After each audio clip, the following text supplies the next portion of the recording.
In 1990, Tremors introduced Graboids to unsuspecting fans.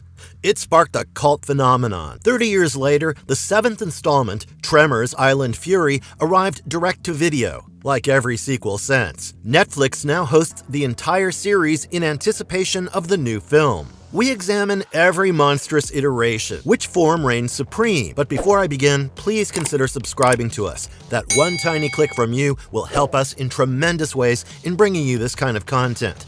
And now, let's begin.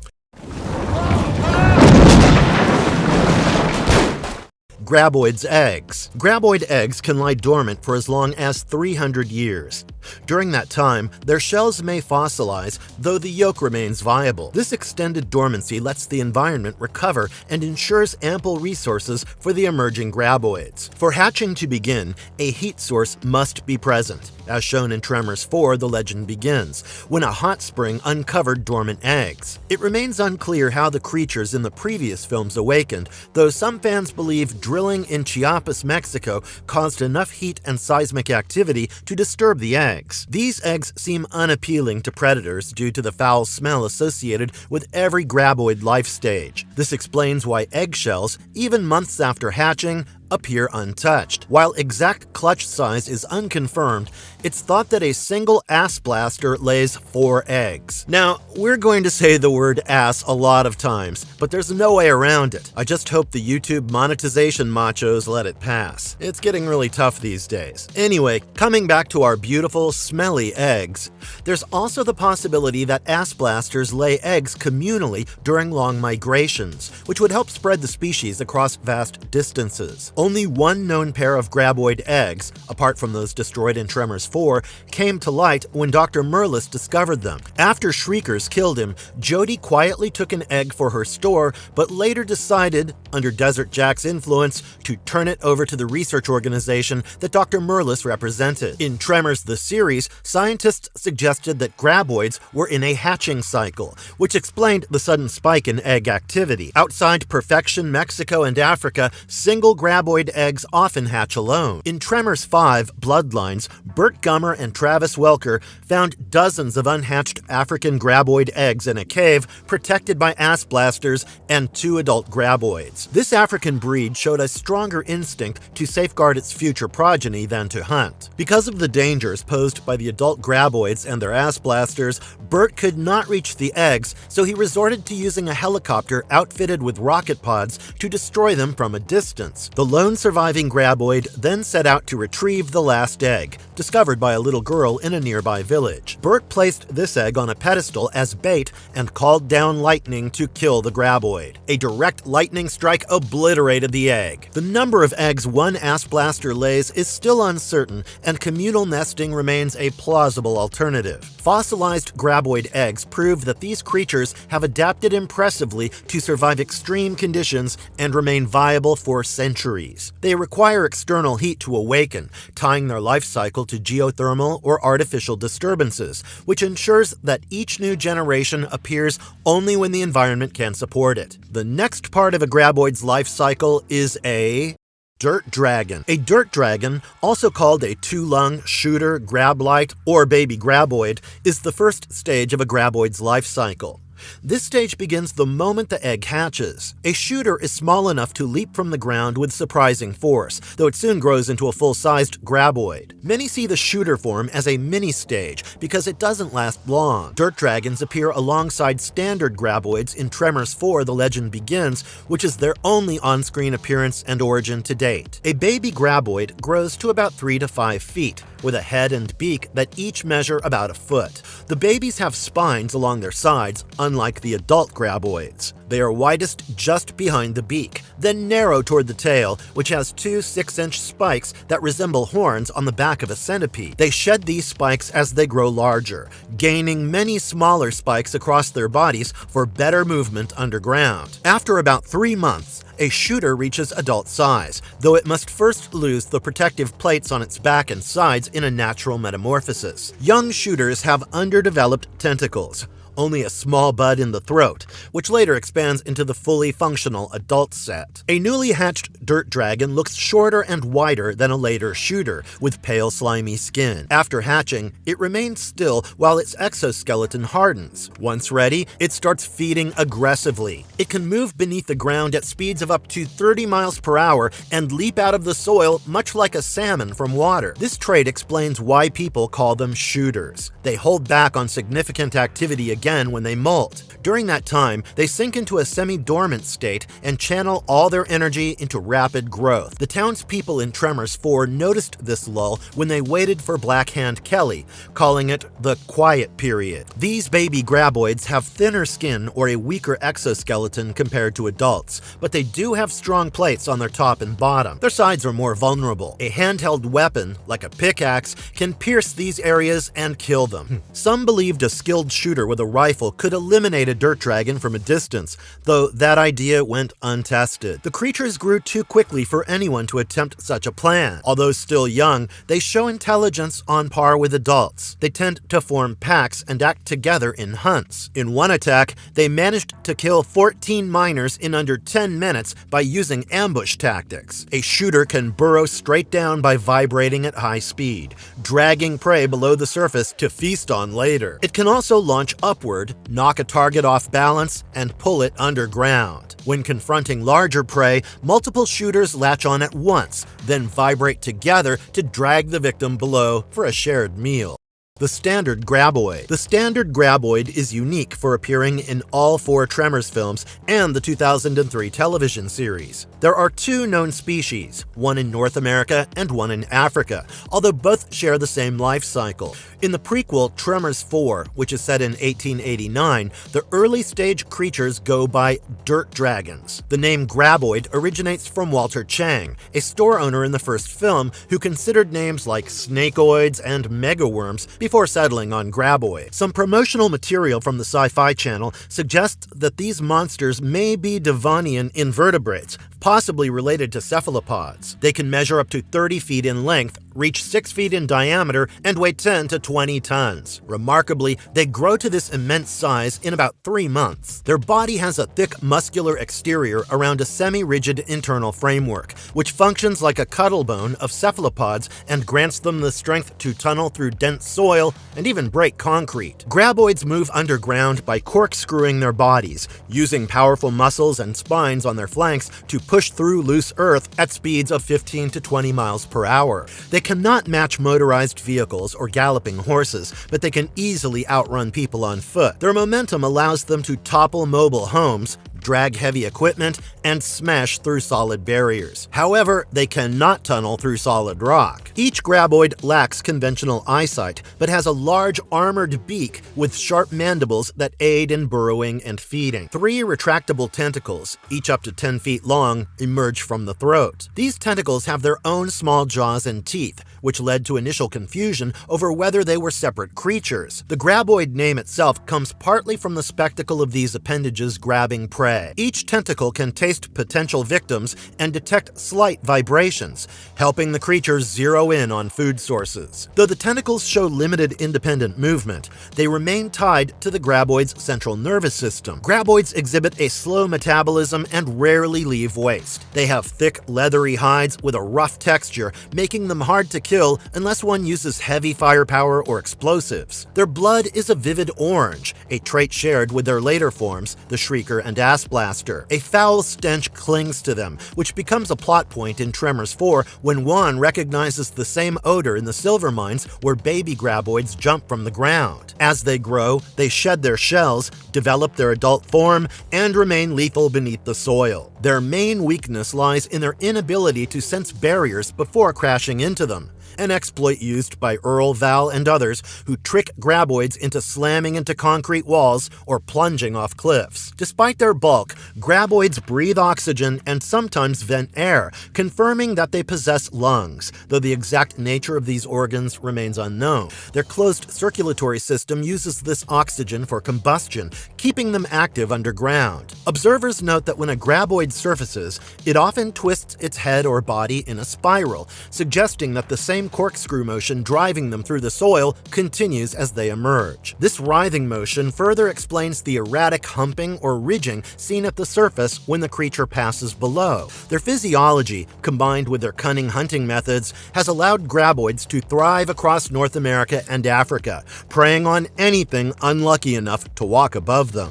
Shrieker. The Shrieker is the second stage of the graboid life cycle, bridging the gap between the subterranean graboid and the airborne ass blaster. It first appeared in Tremors 2 Aftershocks, then returned in Tremors 3 Back to Perfection, and several episodes of Tremors the series. Although some call them screechers or squealers, they share the same lineage as the original worm-like graboids, displaying obvious similarities in their skull structure and fierce predatory nature. The graboid produces shriekers when it nears the end of its own life. Once the massive worm dies, the shriekers emerge from its carcass, ready to seek food. Each graboid can spawn at least 3 to 6 shriekers, though the actual number may reach 12 in some cases. The amount of prey the graboid consumes can influence how many shriekers appear. Unlike the solitary graboid, shriekers adopt a pack mentality, cooperating to hunt and multiply at an alarming rate. Their hunger drives them to reproduce whenever they ingest enough food. They do this by regurgitating a smaller shrieker that soon grows to full size. Shriekers operate on the surface rather than remaining underground. They're about 4 feet long and 3 feet tall. Stout legs with 3 toes and a short stump-like tail help them move with surprising speed. Their skull resembles the graboids, with a powerful beaked upper jaw and a narrower lower jaw. Hooks and serrations on the mandibles let them grip prey firmly. Inside this beak-like snout lies a tongue that drags across surfaces to collect edible material. Though these creatures appear smaller than graboids, they retain the robust strength needed to tear through metal, smash obstacles, and overwhelm human targets. Their sensory system relies on detecting heat rather than vibrations. They have a frill that covers a heat-sensing organ, raised when they sense warm prey in their vicinity. They're deaf but produce loud shrieks that create thermal signatures, alerting nearby shriekers to possible meals. On some occasions, shriekers have attacked cars and radio towers because these objects gave off heat. They've also tried to devour warm engines, steaming clothes, and even electric cables. When they hunt, shriekers often work as a swarm. In one instance, a handful of shriekers devoured a poultry truck's contents, then multiplied into a large horde in just 12 hours. They form living ladders to climb rooftops and flush out hidden prey. Their intelligence, while sometimes masked by reckless feeding, can include problem-solving and strategic team efforts. This adaptability makes them arguably more dangerous than graboids in close-quarters encounters, though Burt Gummer believes ass blasters are even deadlier. As a transitional form between graboid and ass blaster, each shrieker undergoes a rapid metamorphosis if it survives past 24 hours. They lose the ability to self-replicate and instead shift into producing eggs. After a 12-hour molting period, the shrieker transforms into an ass blaster, completing the final stage of the graboid life cycle. This next form gains the power of flight, which comes from an ignition-based chemical reaction in its tail. Some Tremors media features genetically modified shriekers. These versions share most traits with normal shriekers, but appear gray-green, with sickly yellow stripes and an exposed heat-sensing organ. Their face resembles a skeletal graboid head. Such altered variants can emit potent screams or exhibit other unusual qualities, but they remain reliant on their pack-oriented hunting tactics and relentless feeding. Although shriekers trace their origin to the same monstrous line as graboids, their lifestyles differ in many ways.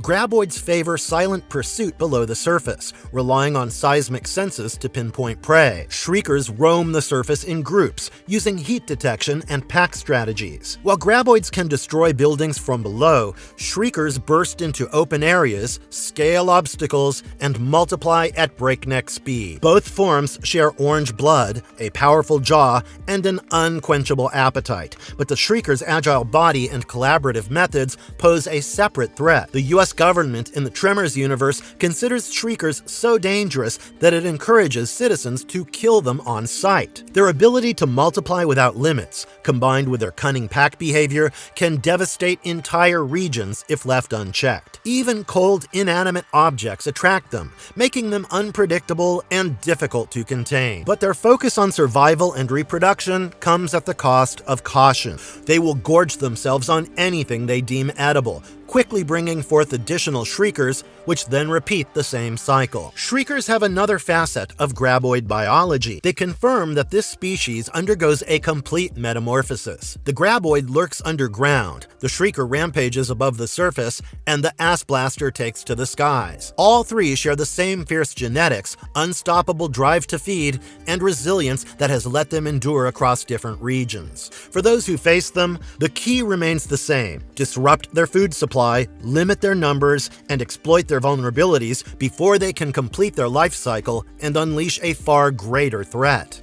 Ass Blaster. The Ass Blaster marks the third and final stage of the graboid life cycle, following the worm-like graboid and the land-based shrieker. Jody Chang coined the name Ass Blaster in Tremors 3 Back to Perfection, where these creatures first appeared. They have since returned in Tremors the series, Tremors 5 Bloodlines, and Tremors A Cold Day in Hell. While graboids strike from underground and shriekers multiply explosively on land, Ass Blasters combine aerial mobility with keen heat detection, making them formidable predators. An Ass Blaster emerges when a shrieker matures after about 12 hours, leaving behind its shed skin in a pool of orange fluid. This creature resembles a longer, leaner version of the shrieker, but has fin-like wings for controlled gliding. The head is glossy black, the rest of the body a reddish-orange, and the wings or sails are tan or pinkish. Its heat-sensing organ appears as two narrow slits that swivel like eyes. The body measures around 6 feet in length with a jaw that can reach 2 feet. Similar to other graboid forms, the Ass Blaster lacks external ears, yet it displays a degree of hearing. Its jaws can rip through metal or crush a car hood, proving lethal in close combat.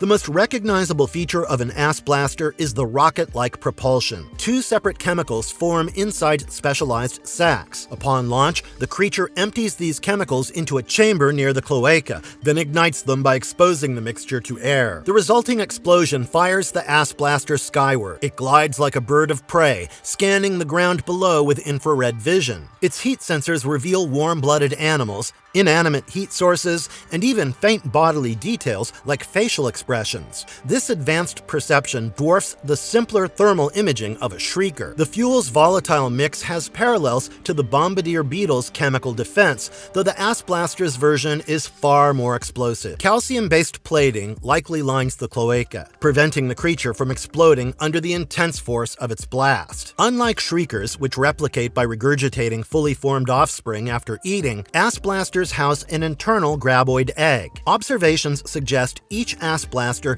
carries at least one egg that it eventually lays to restart the entire cycle, hatching a newborn graboid, or dirt dragon in its infant state. Some scientists speculate that Ass Blasters act as solitary egg layers, while others suspect communal nesting in dry habitats. It remains unclear whether an Ass Blaster can produce multiple eggs over time or relies on the single egg it carries at maturity. One stark difference from shriekers is the Ass Blaster's tendency to slip into a coma after a large meal. Rather than mass reproducing, it falls unconscious, which some believe might help preserve the environment by allowing predators to kill and consume it. The ecosystem then has time to recover before more graboids emerge from dormant eggs. Another possibility is that the Ass Blaster channels this feeding energy into egg production. Either way, its biology prevents the rapid outbreaks seen with shriekers. Ass Blasters retain the cunning and adaptability shared by all graboid forms. They learn from prior experiences,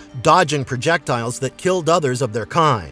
Some can manipulate their rocket fire to melt locks or doors. They also have a knack for ambush, dropping from the sky to attack unsuspecting victims. Although they often hunt alone, they sometimes group together for coordinated strikes. Their flight speed can exceed 45 miles per hour, allowing quick pursuits and sharp turns in midair. Like graboids and shriekers, Ass Blasters are not protected by law in the Tremors universe. Authorities recommend killing them on sight due to the extreme risk they pose to livestock, humans, and local habitats. One specimen, nicknamed Messerschmitt, ended up in the hands of Siegfried and Roy in Las Vegas, but it has yet to lay an egg or provide conclusive answers about how long an asp blaster lives or how many eggs it may produce. Although scientists have studied the graboid line for years, many details remain unclear. The combination of subterranean worms, bipedal pack hunters, and rocket-propelled gliders marks this species as one of nature's strangest apex predators. The asp blaster, perched at the end of that chain,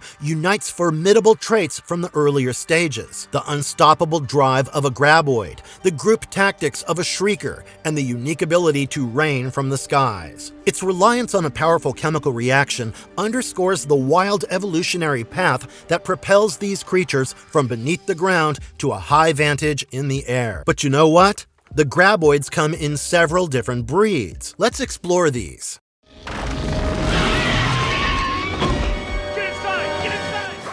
American and African graboids. I've mostly been talking about the American graboids throughout, so I believe it would be futile talking about them all over again in a separate entry. So I'd rather focus on the African version, and there would be a few comparisons with the American version that should make things clearer. So the African graboid shares key traits with its American counterpart, but exists in the southern hemisphere, where it's adapted to a different environment. Archaeological evidence confirms that this variant is not a recent mutation. Bert Gummer once examined a fossilized skeleton of an African graboid and called it longer, slimmer, and more evolved. He claimed it looked more efficient, with superior adaptations for survival. While nobody can say with certainty when the African lineage split off from the American version, the discovery of that skeleton proves that these creatures have been around long enough to leave fossilized remains. Their life cycle might mirror that of the American species, though nobody has seen an African shrieker. One theory suggests that this evolution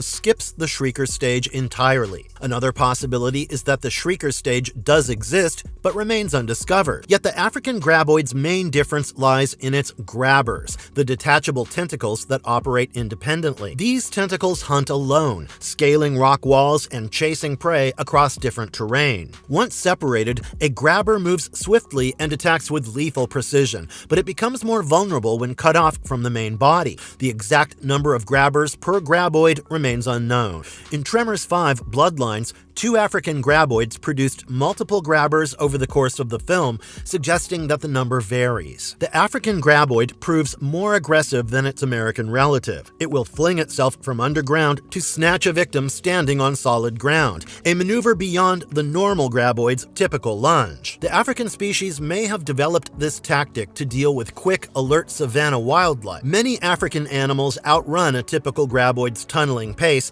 and can detect ground tremors early enough to flee. The African variant counters that flight response by hurling itself from beneath the surface, traveling a short distance above ground, and landing in range of its target. This species also tunnels through rock in ways the American form does not. Researchers learned that African graboids release formic acid from the mouth, which softens stone before the creature uses its magnesium-coated mandibles to gnaw through it. The standard method of climbing onto boulders or rocky outcrops to escape a graboid becomes useless here. An African graboid can dissolve the rock's structure, eventually breaking it down until the prey is no longer safe. This set of skills puts them in a class above the American variant, whose inability to tunnel through solid rock gave humans a reliable form of protection. Their focus on reproduction is another key difference. They cooperate with asp blasters to guard nests or newly laid eggs. The American forms rarely show such coordination, sometimes ignoring or even attacking each other. By contrast, African graboids collaborate, guided by a powerful drive to ensure the next generation's survival. This cooperation may stem from the more challenging environment. They've learned that working with airborne predators, rather than competing, increases their odds of passing on their genes. Another point of interest is their internal skeleton. American graboids possess a semi-rigid framework, but African graboids have a more robust skeletal structure, strong enough to fossilize. This trait may have evolved to support the heavier and longer physique Bert observed in the African variant. Though no one has studied this adaptation in depth, it likely helps them maneuver through dense earth, leap out of the ground, and crush solid stone. Convergent evolution may have led them to develop bones reminiscent of vertebrates, even though they remain invertebrate predators at their core. The African graboid's hostility and ingenuity highlight the creature's ability to survive in a land with swift, wary prey. Its acid-based tunneling and capacity to leap beyond the surface create new challenges for those who try to defend themselves. The presence of free-roaming grabbers adds another layer of danger. These separated tentacles can flank a target or climb into high places,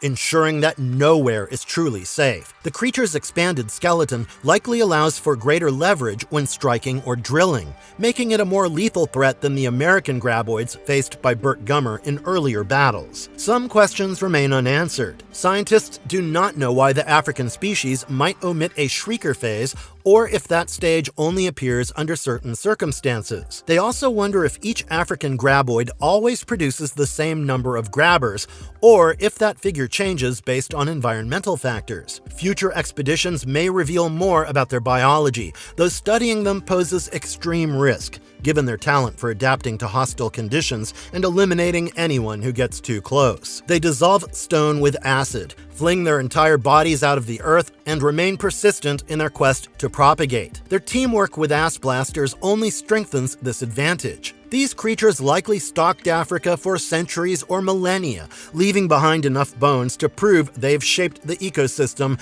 before humans understood what lurked beneath their feet. As with all graboid forms, the African variant demands caution, knowledge, and plenty of luck for those who dare cross its path. He's approaching the kill box. Activate the poison darts. Safety's off.